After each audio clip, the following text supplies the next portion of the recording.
Welcome back to ज्ञान के world. नमस्कार दोस्तों, आप यहाँ ये खबर देख सकते हैं जिसमें ये बताया गया है कि nearly 70,000 Indian surrender their passport in decade and 40% of them in Goa.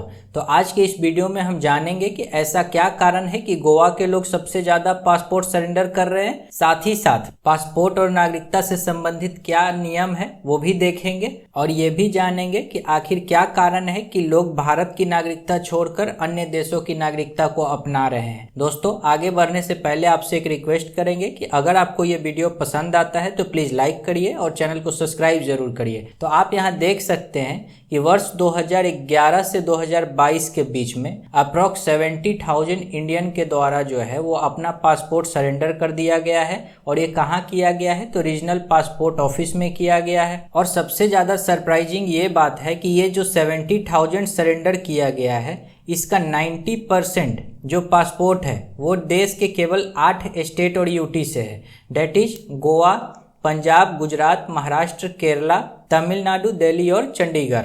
और ये जो डेटा आया तो ये आरटीआई एक्ट के तहत जो इंडियन एक्सप्रेस है उसने एक एप्लीकेशन फाइल किया था और उसी से जानकारी जो मिनिस्ट्री ऑफ एक्सटर्नल अफेयर के द्वारा दिया गया कि गोवा का लगभग 40.45% टोटल पासपोर्ट का है, जो कि 69,303 पासपोर्ट है। तो आगे अब हम एक ग्राफ के तहत देखते हैं कि ये जो है total number of passport that has been surrender in particular year, ये एक साल में सरेंडर हुआ पासपोर्ट का संख्या है। तो आप यहाँ देख सकते हैं कि ये 2012 में गोवा के लोगों ने जो सरेंडर किया वो 16.92% है, ठीक है, टोटल का। 2013 में 9.95% और 2014 आते ही ये जो नंबर है काफी ज्यादा बढ़ गया, डेट इज 91.75, 82% सो ऑन। और 2020-22 में टोटल सरेंडर का भी संख्या घटा है और साथ ही साथ जो गोवा के लोगों के द्वारा सरेंडर किया जा रहा है उसका परसेंटेज भी घटा है। तो आगे इस वीडियो में हम जानेंगे कि क्या कारण है कि गोवा के लोग पासपोर्ट ज्यादा सरेंडर कर रहे हैं। वहीं आप ये भी देख सकते हैं कि जो 8 स्टेट जो सबसे ज़्यादा पासपोर्ट को सरेंडर किया है उसमें आपका गोवा नंबर 1 पर है, पंजाब नंबर 2 पे है और गुजरात नंबर 3 पे है। अगर हम बात नियम की करें कि किस नियम के तहत पासपोर्ट को सरेंडर किया जाता है तो वो जो है द इंडियन सिटीजनशिप एक्ट 1955।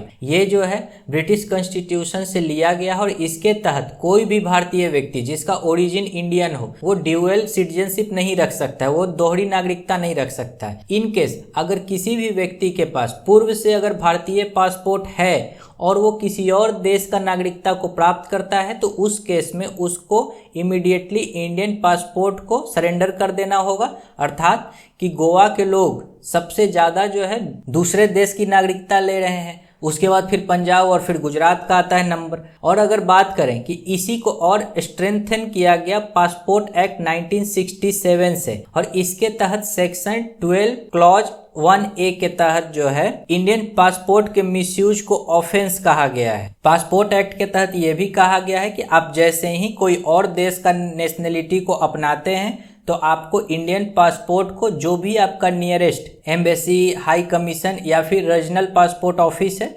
वहां आपको इसको सरेंडर कर देना होगा, अदरवाइज इसको ऑफेंस के रूप में कंसीडर किया जाएगा। अब हम बात करें कि ये जो 70,000 का ये जो नंबर आया ये क्या टोटल पासपोर्ट सरेंडर का है, तो जवाब है नहीं। ये जो नंबर है ये आरपीओ में जो पासपोर्ट सरेंडर हुआ है ये उसका है। तो आरपीओ में क्या है तो रीजनल पासपोर्ट ऑफिस का, इसमें वो नंबर शामिल नहीं है जो एब्रोड में हाई कमीशन या एम्बेसी में पासपोर्ट को सरेंडर किया गया है। क्या होता है कि कुछ लोग जो विदेश में रह रहे होते हैं उनके द्वारा वहीं रहते रहते ही उस देश की नागरिकता को प्राप्त कर लिया जाता है, तो वो उस कंडीशन में फिर इंडिया नहीं आते हैं पासपोर्ट को सरेंडर करने, वो वहीं इंडियन एम्बेसी में जाकर उसको सरेंडर कर देते हैं। अगर हम बात करें कि ये विगत 10 साल में कितने सारे लोगों के द्वारा भारतीय नागरिकता को छोड़ दिया गया तो वो जो है 16.21 लाख लोगों के द्वारा जो है ईयर 2011 से लेकर अक्टूबर 2022 तक छोड़ दिया गया है। और इसका जानकारी मिनिस्टर ऑफ स्टेट जो वी मुरलीधरन है उनके द्वारा दिया गया था। और अगर इसी का एवरेज अगर देखें तो एवरेज दोस्तों काफी ज्यादा हाई है। एक मंथ में इंडियंस के द्वारा जो रिनाउंस्ड किया गया इंडियन सिटीजनशिप को तो उसका संख्या है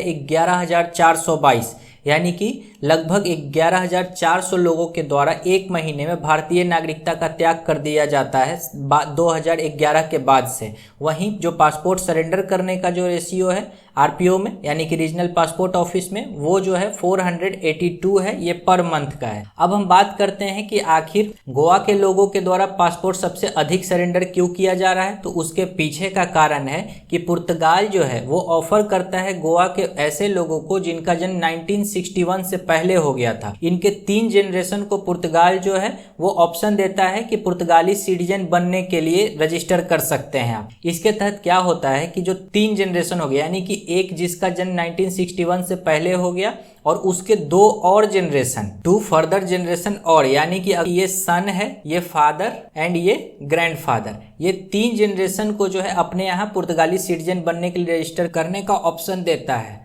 अगर आपके पास पुर्तगाली सिटीजनशिप आ जाता है तो आप अल्टीमेटली यूके और ईयू आप कुल मिला के 28 देश में निर्विवादित रूप से आप घूम सकते हैं। यूरोपीय यूनियन के 27 देश और यूरोप एक देश, ये 28 देशों में आप बिना किसी रोक टोक के आप घूम सकते हैं। और आपको तो ये पता ही है ये यूरोप का जो स्टैंडर्ड ऑफ लिविंग है वो यूएस से भी ज़्यादा हाई है, तो इसलिए भी जो है लोगों का ये प्रायोरिटी बन जाता है। उसके बाद की एक फैक्चुअल जानकारी आप देख सकते हैं कि गोवा को पुर्तगालियों से दिसंबर 1961 में आज़ाद किया गया था। गोवा के बाद दूसरा स्टेट पंजाब है और पंजाब के लोगों को कनाडा में इजीली सिटीजनशिप मिल जाता है और यही कारण है कि पंजाब के लोग ज़्यादातर कनाडा चले जाते हैं। और अब हम बात करते हैं एक जनरल पर्सपेक्टिव से कि आखिर इंडियन जो है अपना सिटीजनशिप क्यों छोड़ देते हैं। तो उसके पीछे का जो है सो 6 कारण निकल के आता है। सबसे पहला जो है कि अनएम्प्लॉयमेंट रेट जो इंडिया का है वो काफ़ी ज़्यादा है। दूसरा, लो ग्रोथ अपॉर्चुनिटी, यानी कि जो यहाँ काम कर भी रहा है तो उसके भी ग्रोथ का जो चांस है वो काफ़ी कम होता है। इसके अलावा जो गवर्नमेंट पॉलिसी है उसका भी इम्प्लीमेंटेशन काफ़ी स्लो होता है और कई बार जो है गलत तरीके से हो जाता है। जैसे आप उदाहरण के लिए ले सकते हैं डीमोनेटाइजेशन का केस ले सकते हैं, शुरुआत में जीएसटी की बात कर सकते हैं। साथ ही साथ भारत का खराब प्रदर्शन ग्लोबल इंडेक्स में, जैसे hunger, gender gap, press freedom, ये सब भी जो है लोगों को विदेश में जाकर सिटीजनशिप लेने के लिए प्रेरित करता है। अगर हम और अदर पर्सपेक्टिव से बात करें तो लोग नई शुरुआत के लिए भी जो है दूसरे देश में जाकर सिटीजनशिप लेते हैं। दूसरा, रिटायरमेंट के बाद भी लोग जाके विदेशों में बस जाते हैं। और तीसरा, वैसे लोग जो भगौड़े होते हैं उन पे इंडिया का रूल अप्लाई ना हो इसलिए भी वो विदेशों में जाकर बस जाते हैं। तो आज का वीडियो बस इतना ही। अगर आपको पसंद आता है तो वीडियो को लाइक करें और चैनल को सब्सक्राइब जरूर करें। धन्यवाद।